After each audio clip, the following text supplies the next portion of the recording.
Well, Emmanuel, you made the point for the past several rounds that Hopkins' shots were more powerful than De La Hoya's and that his power was building. Well, also, I was very impressed with the fact that Hopkins had such good defense and good coordination. I mean, Oscar was actually having a problem of hitting Hopkins. And he fought a perfect fight the last part, putting pressure on, doing a variety of things, hook to the chin, hook to the body, jabs, right-hand leads. Just too much for Oscar to deal with. Incidentally, you talk about being festooned with belts.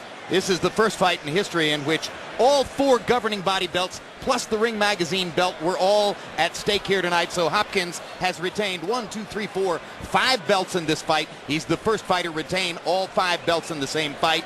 And here are the CompuBox numbers.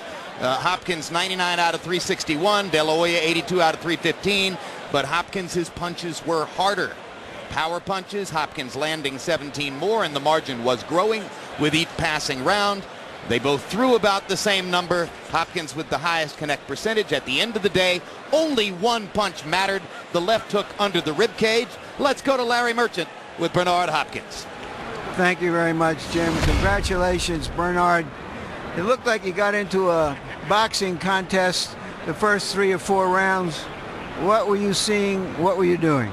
First, I'd like to thank Doug, New Edition magazine, Magnum, but all my sponsors. Larry, to answer your questions, I wanted to show everybody that I can box, and that at 3 or 4 years ago, you even mentioned that I'm willing to go down to 54 and box, but not now. But I came light, and it was a big talk, and you heard about the talk about me weighing 156. What did I do wrong?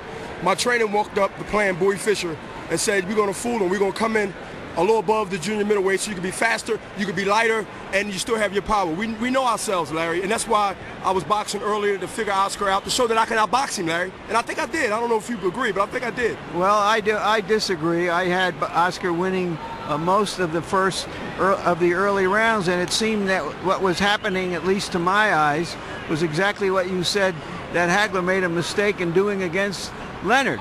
Did you sense that and turn it up? Because you were asking in your corner, am I winning these rounds? Yes, I felt the urgency. And Larry, I told my trainer and cutman Leon Tabbs, is that around the 8th or 9th round, I said, am I winning this fight? And Bowie said, keep it up, push the jab in there. And I knew it was urgency. And Larry, I moved out on it. I'm glad you heard that. Yeah, so you weren't sure you were winning? Oh, hell no, I wasn't sure. Because I know Oscar was boxing a good boxing game until I had discovered. What about him surprised you? His movement and him coming out to fight me straight up. I mean, Larry, he didn't run. I give him a lot of credit. He didn't run. He didn't, try to look for a gift from the bodies of the boxing world, as far as the judges. And he came to box. I mean, it surprised me, Larry, but it didn't surprise me where I didn't have plan B, C, D, and E. I mean, I did have plan B, and you see it kicked in. You turned it up in the second half of the fight. What did you see? Did you see something? Was he slowing down, or was it just you going harder? I think it was just me going harder. I didn't see him slowing down. Matter of fact, I didn't see him take a break in the whole fight.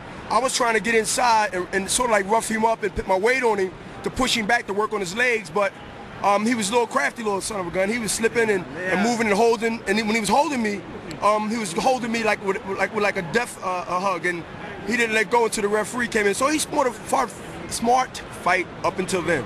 All right, now let's take a look at what happened at the end of the fight with the knockdown and knockout on a body punch. You describe it. I'm setting him up with the jab. I believe I threw a jab. And then I leaned to the left and hit him right under the liver. That's one of the great body shots. Yeah, and that right there, I heard like a wind come out, and then I went up with a little left hook. Left hook wasn't too much damage, but the left hook was the one that really made him say, I heard the wind come out of him.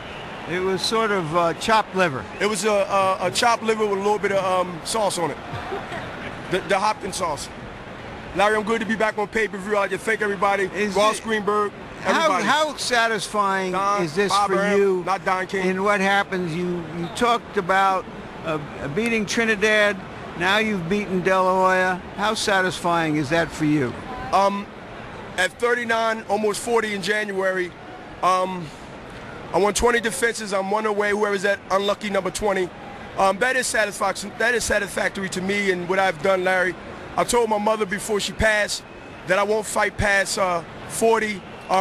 And you know what? I think if I do, I ain't a superstitious guy, but I believe once I go back on my word, I always pay a big price. And I'm looking to do big fights on pay-per-view or HBO.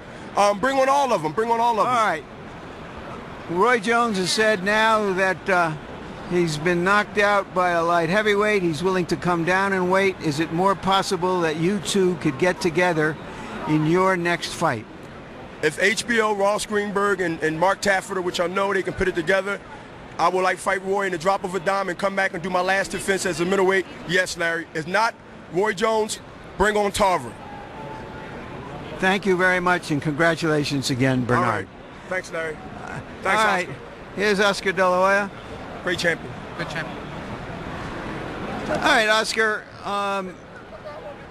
You tell us what your thoughts were going into the fight. You surprised him by standing in front of him and trading punches and even beating him to the punch. What was your plan? What did you see? What happened? Well, when I saw I can stay in front of him, you know, my whole game plan, our game plan just changed, and just move alertly and watch for that right hand, and it was working, and he threw a good body shot. He caught me. What can I say? He stepped up the pressure in the last couple of rounds. You didn't turn down or at all. Could you feel him having urgency that perhaps he might have be behind on the cards, although I've learned that he was ahead on 2 of the 3 cards?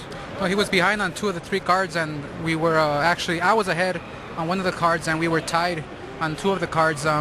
You know, he's a middleweight champion of the world. What can I say? I try to do the impossible on paper, and that's beat a middleweight champion coming up from 130. So I'm proud of my performance. I feel sad. You fought a lot of great fighters. Have you ever been hit with a punch like that? Was it a punch unlike anything you ever felt before because he was bigger, or did it just happen to hit you in a vulnerable spot? He got me right on the button, and it doesn't matter how soft it is or how hard it is. When it's right on the button, I tried, believe me, I tried getting up.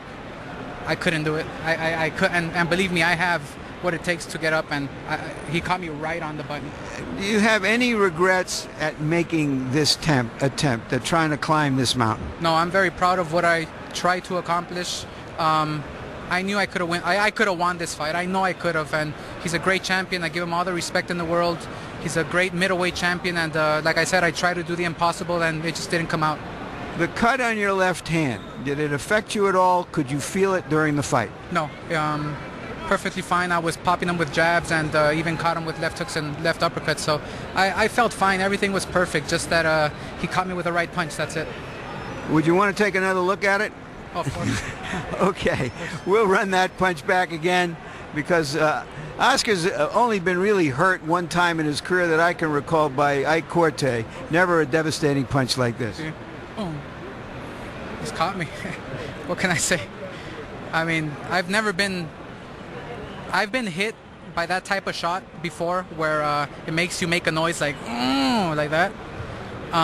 But when I tried getting up, I couldn't breathe, and those shots were just right on the button, and he did a great job, and I give him all the respect in the world. Do you see any reason off of this fight to retire or to continue your career? Larry, I was very surprised. I made it an easy fight for me. I didn't expect it to be so easy against a true middleweight like Bernard Hopkins, the best middleweight in the world. I love boxing, that's all I can say. So that sounds like you wouldn't mind finding the winner of Mayorga and Trinidad, or perhaps Mosley again, or right down the road. Well, I have no game plan whatsoever, and I haven't thought about it. I was so focused on this fight. I was such in the zone of beating this guy. Great shot, great left hook, all the credit in the world. May the best man win of Trinidad and Mayorga. Thank you very much, Thank you, Oscar. Jim?